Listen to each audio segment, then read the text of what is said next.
My name is Dianne Elizabeth Short Beechy. My maiden name was Short. I was born in Fort Wayne, Indiana in 1942, so today that makes me 80 years old. My parents were Gladys Roberta Spackman Short, and then my father was Glenn Short. He did not have a middle name. My dad was from Ohio, and my mom was from Indiana. My mother had 3 sisters and a brother.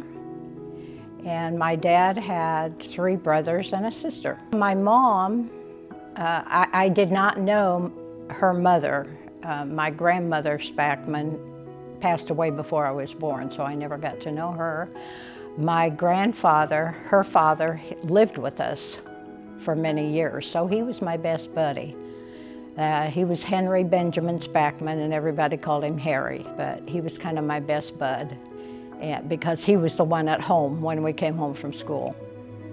And then my dad came from Ohio, and he came from the Amish Mennonite religion. He did not necessarily practice that once he got away, but he went to Fort Wayne, Indiana, to go to Fort Wayne Business School. So when he was there, he stayed in a boarding house, and it happened to be the boarding house that my mother's mother and dad ran. And so that's how they met, was at the boarding house. And my dad was the only one in his family at that time to go to college. They were farmers, and so after a certain age, most of them quit school and went out to help on the farm.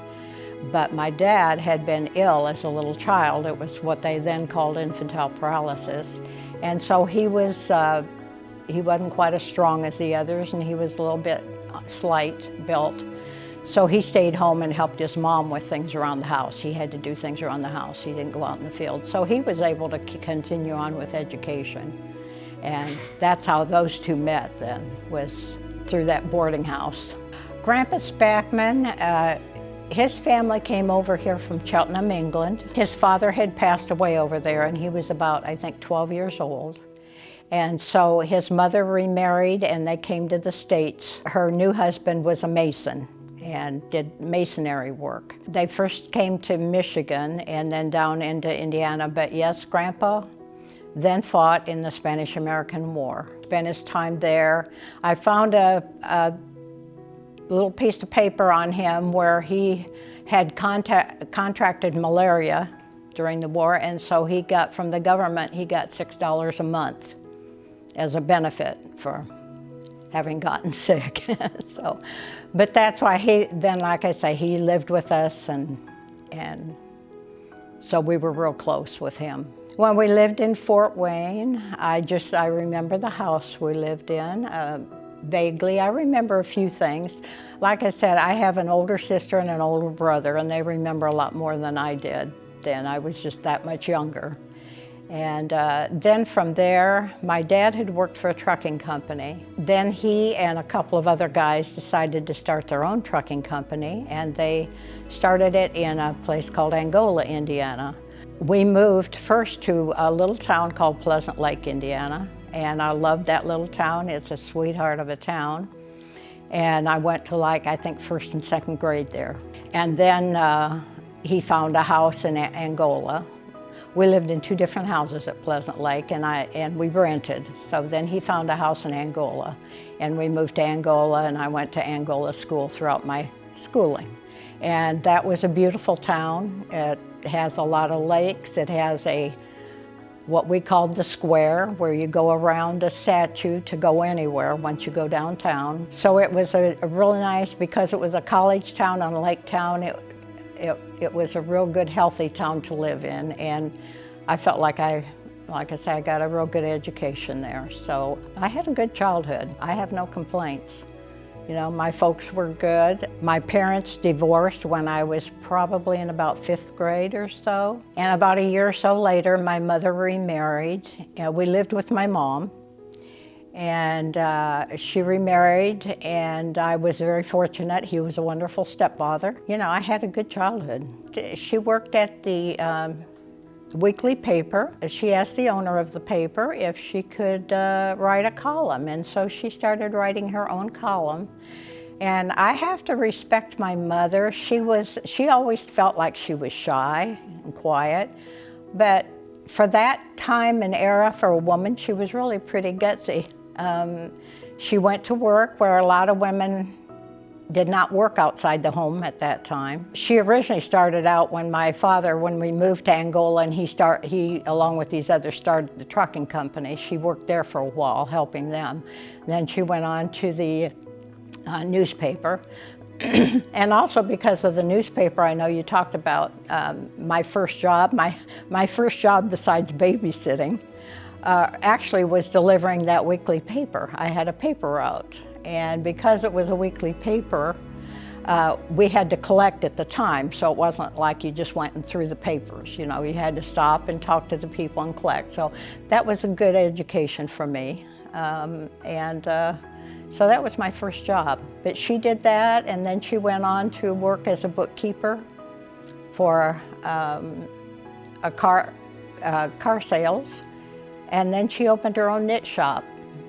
So she did some pretty gutsy moves for somebody who thought she was shy. And so I'm really proud of my mother. She got her stories, it was called Around the Mound with Mabel. And of course that wasn't her name, but that's what she used. And the newspaper sat up there on the square in the corner, and there was a big window, and she worked right there at the front desk. And so she would watch things going on around the mound, and that's why she called it Round the Mound with Mabel, because she would watch things happening and just mention them, and it got to be quite a popular little column in that weekly newspaper. Well, this would be the 1950s, so women were just starting to work more outside the home. Actually, World War II is what started it. The men went to war and women had to go to work, but it still wasn't totally acceptable for a lot of places, you know.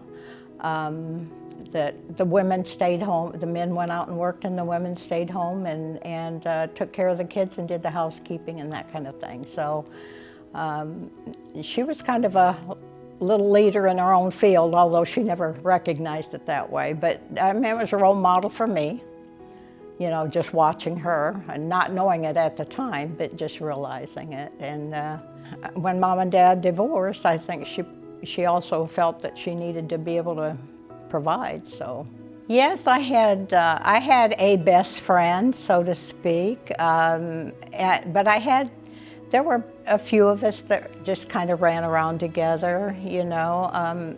When you're in a smaller town like that, you know everybody. Our school, it's a very nice building, but at that time it housed all 12 grades, so you really kind of knew everybody.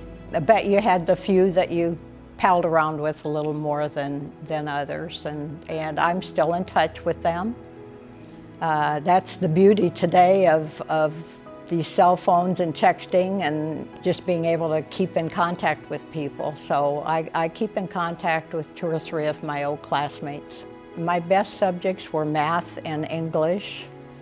I struggled with science. I was in band. I was in orchestra. We played in a quintet because I played oboe. At that time, growing up, you could just use the musical instruments up to a certain age. So when early on, I played clarinet. And then when I got to the age where I couldn't use their instrument anymore, the clarinets were too much in demand. They didn't have any. The band director asked me if I would do the bassoon. He had an extra bassoon, and we had 1 bassoonist, and we could use 2. So that way I was able to stay in band, because I didn't feel right, wrong, or indifferent. I didn't feel right about asking my parents to buy a clarinet for me. That was a lot of money. And my mom at the time, you know, was a single parent, and my dad was good about helping out, but I just didn't feel right about it. And so my band director said, well, you know, how about doing the bassoon? So I did that, and that was great for band, for concert band, and for orchestra. And like I say, I played in a quintet also. It was not great for marching band, so in marching band then I was a twirler, because you don't march with a bassoon. Or I said oboe, I'm so sorry, it was a bassoon. I was playing bassoon. And I played oboe for just a little bit, but it was a bassoon that I took over. And so then I was a twirler when we did marching band. And then I was also, I liked choir. I sang in a trio, I sang in a sextet, that kind of thing. So that was kind of more my thing, I think, were the arts, probably, and not so much science. Yeah, I played piano for quite a while, yes. I had taken piano lessons as a kid.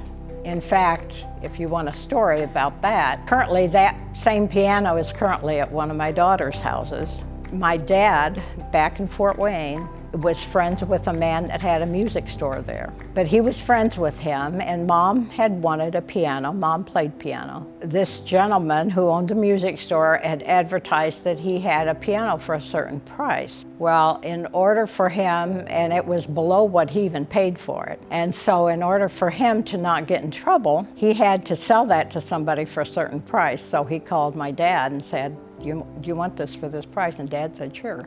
So that's a story. And that piano lives today. Like I said, it's at one of my daughter's houses. But that's what I learned piano on and went from there.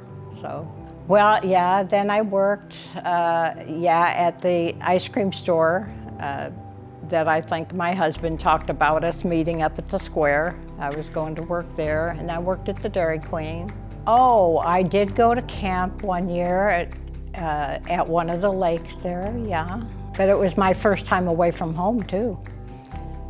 I had never actually been away, except maybe to spend the night at a friend's, but to be gone for several days, even though it was probably 15 miles down the road, But that was nice. I went to camp there. And yeah, my stepdad was really good about that. He had 2 children of his own. He had them every other weekend, so we had, more kids to play with every other weekend. And yeah, that was one of the fun things. He'd pile us up in a pickup truck and take us. Now, of course, everybody's got to be strapped in and everything else, but back then it was great. We got in the back of the pickup truck and rode out to the lake and go swimming and then piled back in, and we were dry by the time we got home. Probably my very favorite pet was, I love animals, but probably growing up, my favorite pet was probably Yardy. He was part collie, and he was just real good-natured. And that we had a Cocker Spaniel. She was purebred. She had a real fancy name, but she liked to bite people. So she was not necessarily my favorite. But Yardy, we got him from a Navy guy, and so he had called him Yardbird. So we had him Yardy for short, but he was a collie. It's probably my favorite. Oh my gosh, my original plan was that I wanted to be an airline stewardess, because back then, to be an airline stewardess, you had to be single, you had to only be a certain height, and you had to only weigh a certain amount. And back then, I fit all that criteria. So my plan had been, I wanted to be a nurse, but I knew I didn't have the money to go to nursing.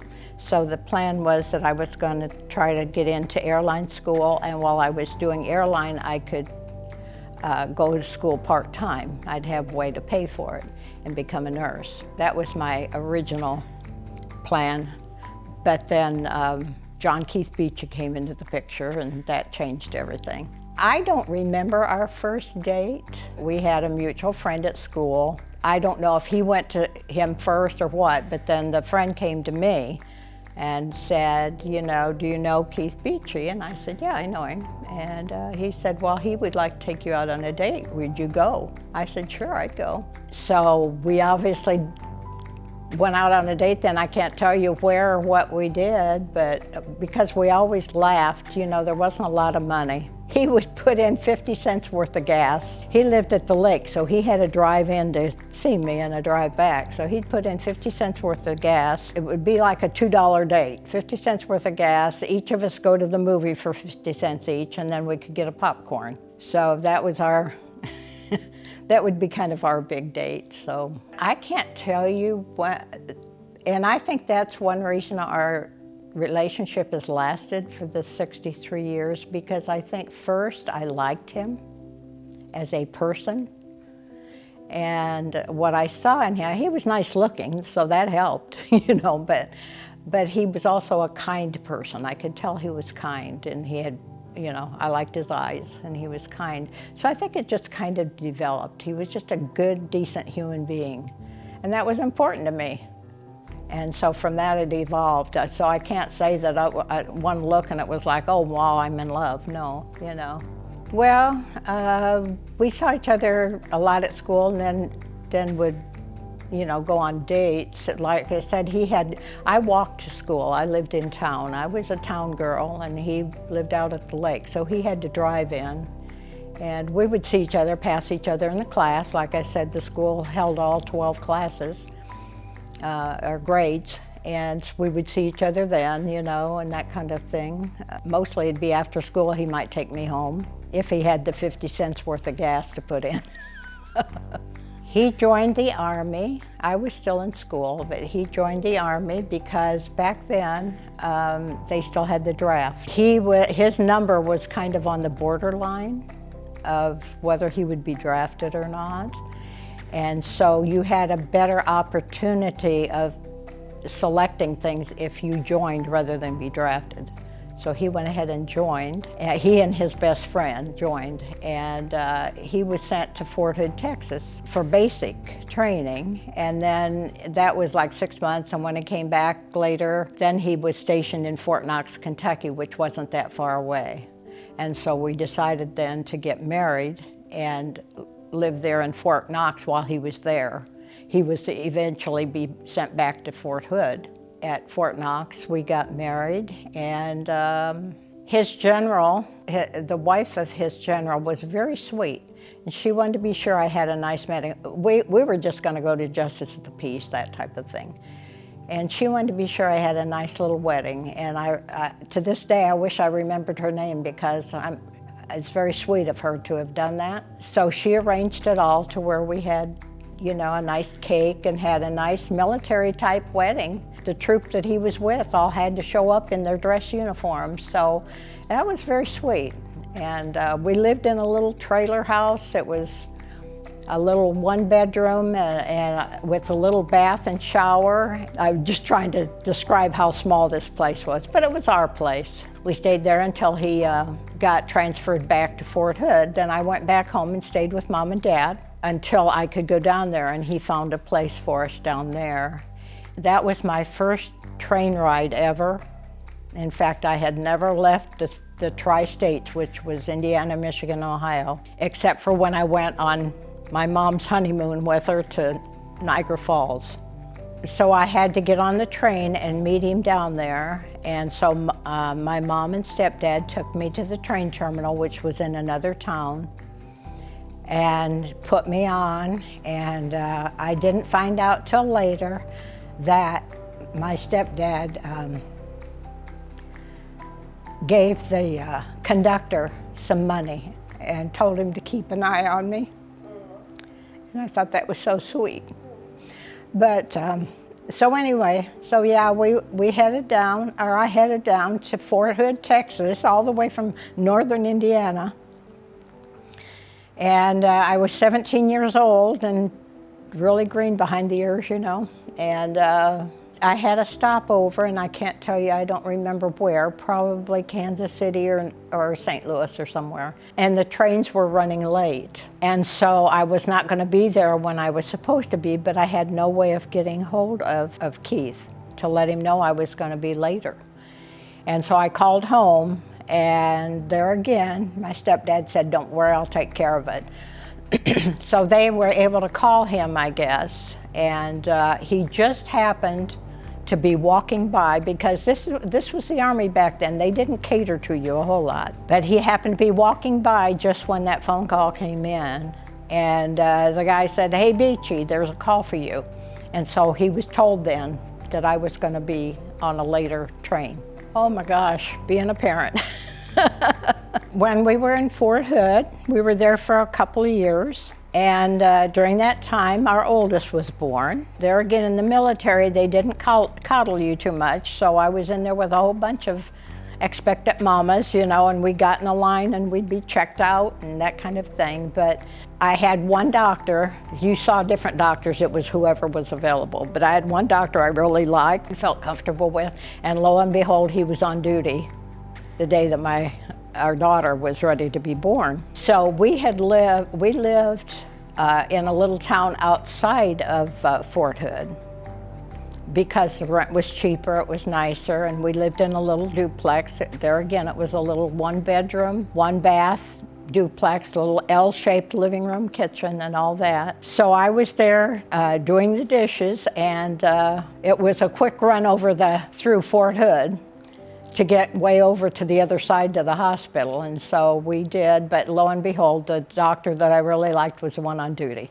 Then my mother and my aunt came down, and that was a huge deal for them, but they came down to help me for a week because Keith was going to be on maneuver, so he wasn't even going to be home. When I came home, it was just going to be me and this baby, and so they stayed for a week, my aunt and my mother, and I really appreciated that. I had to quick learn how to be a mom, just like everybody does, you know. It wasn't but a few months later I was pregnant again, and my second one. We were getting close to being out of the service, and I said, please I don't want to go back into that big rat race. Scraped our money together for me to see a doctor there in town for those 2 or 3 months that I needed to see a doctor with my second child. Pulled up stakes and headed back to Angola, back home, once he was done with the Army. So he was 2 years active and then 4 years in reserves. So he would still have to do reserve duty, and that was part of the good thing about signing up rather than being drafted. You could do 2 years active, so that's what he did. And so we headed back to Angola then, and to family. The second daughter was born in Angola, yes, she was. There again, water broke, and she was ready. Fortunately, this time we only lived about 15 minutes from the hospital, and they had to not let me push because she was ready to go, and that should have warned me something right then about that one, but right, a little independent thing. It wasn't, but about 1.5 years later, I had a third one, so I had to learn really quick how to be a mom. It was, you grow up fast. Total number, I have 4, 3 girls and a boy. And the boy came along a little bit later. 3 girls came along. I think I had the 3 girls in 4 years' time. So yeah, we grew up together, all 4 of us girls, kind of thing. And then he came back, he came a little bit later. Stayed in Angola for a little while. We lived in a triplex, and my sister lived in the front part. That was with me, Keith and I and the 2 girls. And then his dad offered him an opportunity to learn computer programming. And so in order for him to go to that school, he had to quit working. And so we moved in. We moved in with his parents for a little while he went to computer school, and I worked up at the local grocery store. And then once he did that, then he got a job in Fort Wayne, and we moved to Fort Wayne and got our own little rental house in Fort Wayne. In that little rental house then is where my third daughter was born. She was born in Fort Wayne. What worked for me, or what I felt, was I had to teach my kids how to get along without me. That I felt like that was my role, you know. And since I've heard that comment, you don't raise children, you raise adults, you know, and that's kind of, for whatever reason, that's where my head was. And I think there again, I think it's because of the Lord, because I had to pray a lot to know how to raise these children, you know. These little human beings were my responsibility. So I just tried really hard to teach them how to, I feel, Keith and I were talking about this earlier, I've thought about this different times, that teaching children to live in a community. And that's what you first do when you have a family. That's their first community. So they learn that they're important, but they're not more important than somebody else. They're important because they have a role to fulfill and they have a place in the family and all that, and it's the family working together, it's the community working together. And then I think that needs to move on over into schools. That's another community where the children are learning how to live in a community. And then into adulthood, you know, you go to work somewhere, that's a community also. So just trying to train them how to survive in a community, how to bring value to a community, that kind of thing. To me, individualism was real important, and I really tried to raise them. What I didn't want to do was crush their spirit. I wanted to help them grow without crushing their spirit, and to be real careful not to do that. So, you know, and Scripture says, train up a child. And training does take work and it takes effort. And if you train up a child in the way they should go, then they will not, you know, they won't go away from it. And any coach can tell you. I mean, training, you try to figure out the individual person. You try to figure out what motivates them. You know, it's a lot of work to train. You're not just there to shelter them.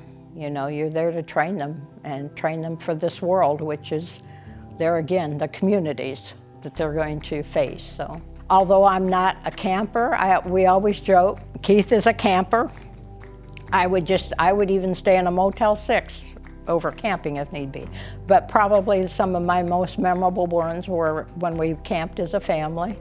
We had my brother's big old tent one time, I remember that, and we were camped on Lake Michigan and a storm came through and those sides just went flapping, and I thought, oh my gosh, we're gonna be caught away in a tornado. So you remember those things. So a lot of it was, yes, and we went up into Canada on what was their Thanksgiving Day. I remember that, and that was a beautiful trip. So travel, we like to, you know, and we like nature, and I like historical things. So when I was working, sometimes the people I worked for would send me to management meetings. And one time it was in Boston, so I loved the history there, and Keith came up and met me there, so we had time there where we got to tour some of that and see some of the historic things, and I loved that. We went one time down to Mount Vernon, to George Washington's.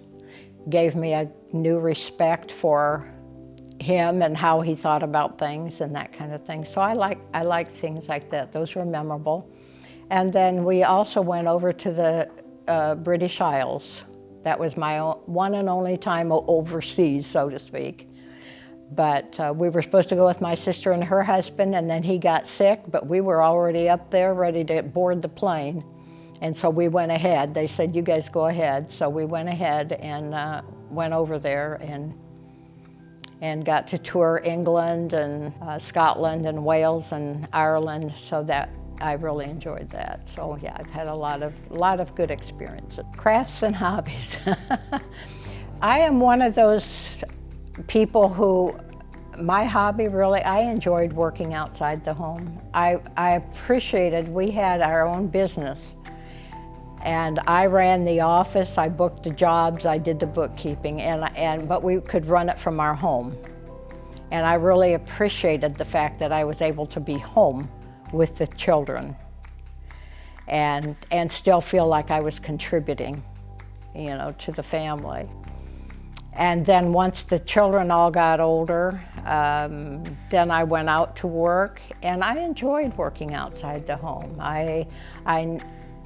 It was never a drudgery for me to go. I enjoyed the challenge, I enjoyed the separation, I enjoyed being able to go home and being this person and going to work and being this person. And so that was, for a long time, I mean, that was very satisfying for me. So when I retired, I had to figure out what I wanted to do. But I had always also, throughout the years, I had done some sewing, things I learned in high school at home economics. So then when I retired, I thought, well, I'm going to go ahead and continue sewing, but maybe I'll do quilts or something. So that's kind of what I've done. I've tried to make some little bedspreads and things for each of the grandkids or great-grandkids or whoever. I've lost count now as far as who I've done for and who I haven't. So I've enjoyed that. And I enjoy walking. Again, I enjoy nature, so I go out and walk almost every day. It just, to me, being out in nature grounds you. It makes you realize that you're just part of a much bigger picture. I generally walk, I used to walk 3 miles a day. I generally walk 2 now. Since we moved here, we have some steep hills, so I have justified the fact that walking up the hills justifies not walking as far. And then I do, fortunately, almost every week, at least 1 day a week, I have one daughter that has a day off and will walk 3 miles. And that's a good time for us to just chit-chat. I have a daughter that got me interested in butterflies, so I went through a couple of seasons of growing some, or protecting some caterpillars and letting the butterflies develop, so that was fun. Oh, the picture of the quilt, yes. On my pictures, you'll see in one center where we have a quilt that's being shown. And it's called, I think the pattern is called Dresden China. So it looks like a bunch of plates. And in that picture is my husband and I and my mother-in-law and her husband. My mother-in-law gave me the plates. They weren't all quite finished. There were several of them already finished, but they had been sewn together by her mother, which would be my husband's grandmother. And they were sewn together with fabric from dresses and aprons like they used to do years and years ago, the early 1900s. And so she gave me those one time, and she said, you know, I've had these for ages. She said, and I know you do some sewing, maybe you could put them together sometime. And I really appreciated it. That meant a lot to me. So I did that. I finished circles, and then I got some fabric to go with it, and I made it into, it was large enough that it could be a king-size quilt. And so I got the fabric to finish it off and sew it all together and everything. And then we happened to, how we met someone, I don't know how it even happened, out in Shoto, Oklahoma, which is a large Amish Mennonite. So I took that out there and asked her if she would quilt it for me. It was all put together. She just had to do all the hand quilting, all the fancy around. And we got to chatting with them. They were Old Order Amish. Her last name was also Beechy. Maiden name, and it was B-E-A-C-H-Y. And there is an Amish Beechy that comes from my husband's side of the family. So there was a connection there. So she is the one that did the overlay quilting on it, and then the material goes back to my mother-in-law's clothing and aprons and things, and to her mother who put it together. So there's a lot of history with that quilt. So that's why it's going to be on the picture. I was able, by the way, and the reason it's there is I gave it back to her. She didn't know I had done that, my mother-in-law, and I gave it back to her for a wedding gift when she married her last husband. So that was her gift. So when she passed on, she made sure that I got that quilt back. So I just think I've had a good life. My kids are all great. They're good, responsible people, and my grandkids are all great. They're being raised to be good, responsible people, and I have good health and everything. So I'm just really blessed. Yes, it's huge to me. Like I said, I think to get through life, I had faith, family, and fortitude. And faith being first. I really relied on the Lord because I was so young when I got married, so young when I had children. And I've just had too many coincidences in my life to not think that I haven't been, that the Lord hasn't directed my path. And we even We started our own business, and that was scary to me. You know, we had 3 kids at that time, mouths to feed and all of that, and a payroll to meet. And so my favorite scripture is and always has been, "For God has not given me a spirit of fear, but of power and of love and of a sound mind." So I had to keep reminding myself that I had a sound mind, you know, and that if I would just slow down, listen, and think, and hear from Him, I would know the right thing to do. So my faith has been very strong. I am a Christian, and it's been very strong. And I think there again, I think that goes back to my mom and dad also. My mom was raised in the Evangelical United Brethren Church, and so and my dad was Amish Mennonite, like I said, and while they did not go to church, they made sure we went. When they got to be adults, they didn't go, but we went to Sunday school all the time. So I think I had that good basic fundamental training there, and then over my life, I've just seen where it's been a good thing.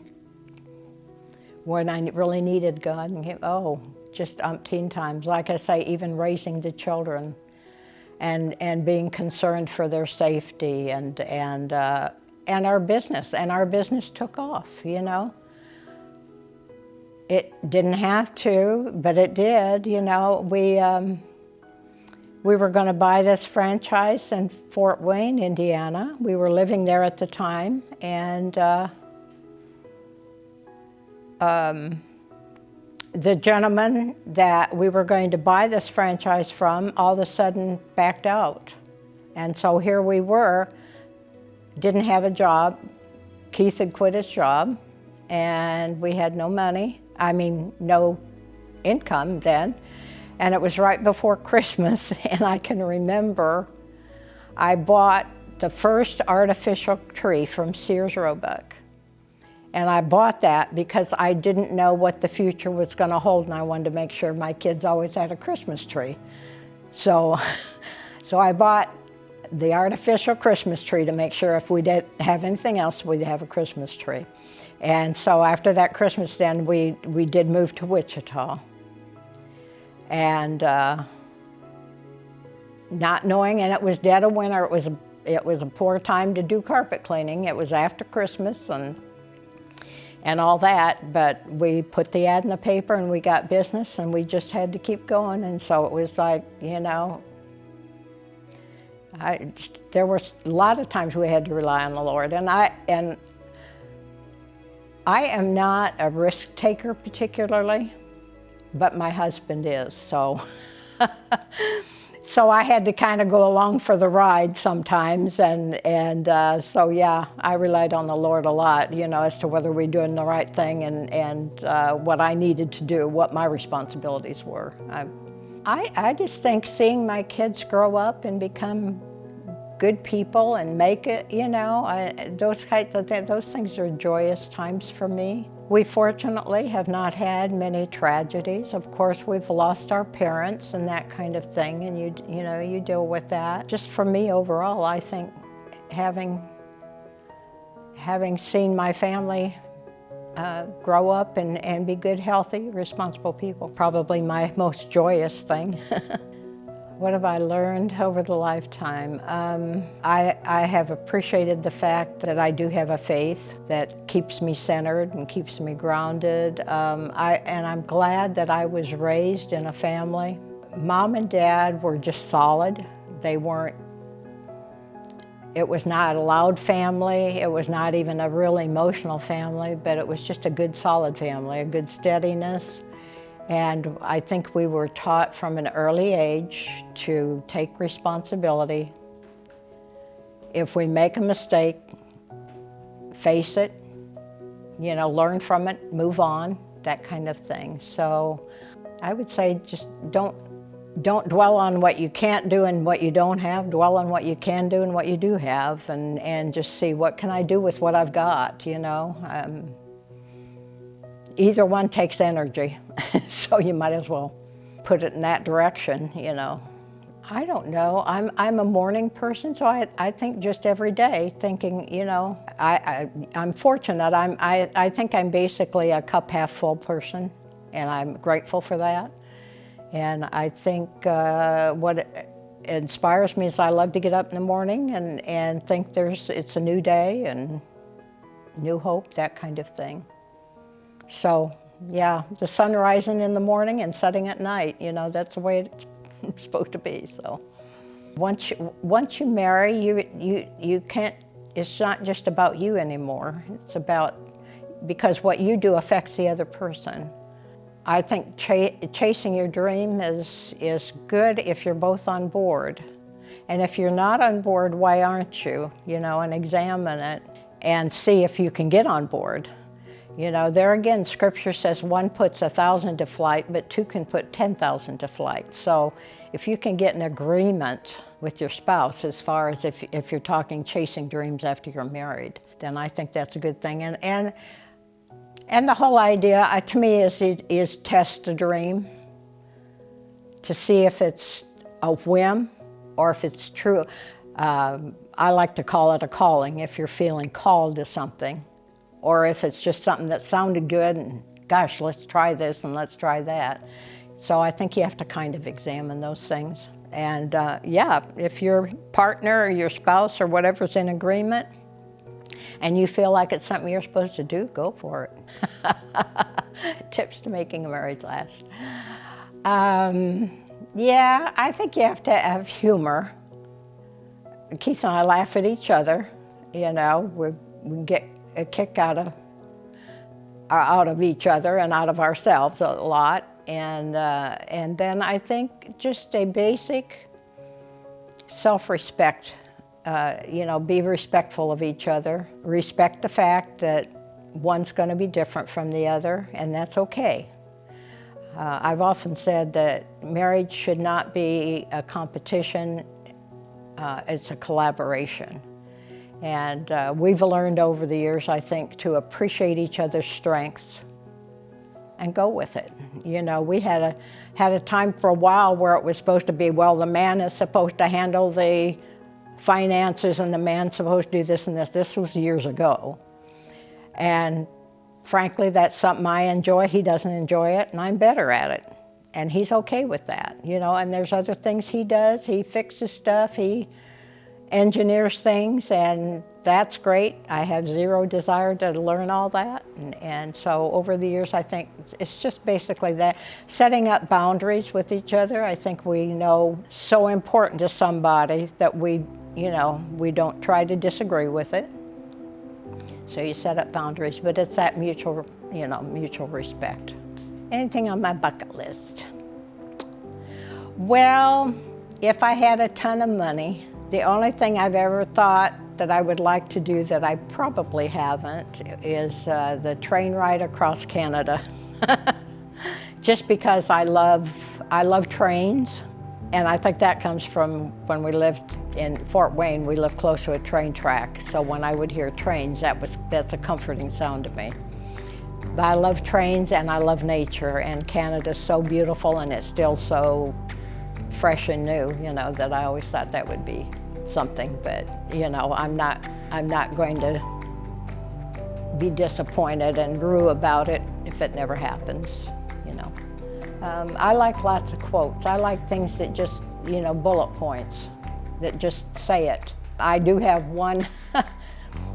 I do have one little sign up there that says something like, "Don't let your yesterdays take up too much of today," or something like that. And that's people who tend to rue about mistakes they made or whatever, or wishing they could be back at whatever, you know, to where they're not living today type thing. So, all right, well, this is that quilt I was talking about, and this is my mother-in-law here, and a lot of these fabrics in here were her dresses and things, and then it was her mother that made most of these circles, and then I got the rest of the materials to try to put it all together, and then had the Amish lady.